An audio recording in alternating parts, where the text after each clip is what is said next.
La réalisatrice du sujet de Roubaix, parce qu'Ophélie Meunier, c'est la présentatrice de l'émission, mais il y a la réalisatrice, et elle est en direct avec nous, elle s'appelle Mickaëlle Gagné. Bonjour, merci beaucoup d'être en direct avec nous. Pour dire qu'Ophélie Meunier n'est pas la seule. Elle a porté le sujet, elle a réalisé l'interview avec Darmanin. Elle a suivi avec le ministre Gérald Darmanin. Elle a suivi toute la fabrication du reportage, mais il y a toute une équipe derrière elle. Bien sûr, j'ai mis plus d'un an, enfin j'ai mis un an à faire cette enquête. J'ai été aidée aussi par des enquêteurs qui m'ont aidé pour les infiltrations. Comment vous expliquez que le restaurant a été fermé après le reportage? C'est parce qu'il y a eu du bruit médiatique, et en clair, ça veut dire que tant que les journalistes n'y vont pas, tant que les journalistes ne s'en occupent pas, on laisse faire?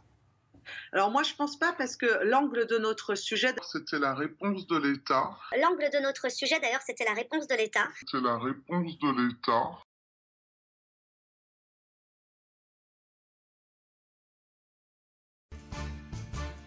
Shalom Aleichem, Evenu Shalom Aleichem, Evenu Shalom.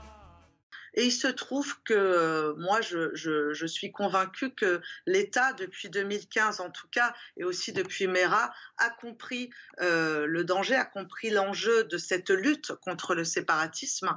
Et les départements, avec les CLIR, les cellules de lutte contre l'islamisme et le repli communautaire que l'on a suivi à Marseille, elles font un travail d'ailleurs remarquable pour cibler le séparatisme, pour cibler l'emprise islamiste et après faire fermer des lieux. Ce que je pense, mais je n'ai pas appelé la préfecture, donc je ne peux pas le dire, c'est que ce restaurant était forcément déjà ciblé et surveillé par la préfecture du Nord. Ça, j'en suis convaincu parce que je sais qu'ils font un travail important. Donc ensuite, ils ont peut-être décidé d'aller un petit peu plus vite. En tout cas, la préfecture du Nord a vraiment coopéré avec nous, puisqu'elle a accepté tout de suite de nous donner une interview sur l'association qu'elle surveillait, l'association qui donnait des cours de religion sous couvert de soutien scolaire. Elle a accepté de nous faire part de son enquête, elle a accepté de nous répondre, ce qui n'était pas le cas de la mairie.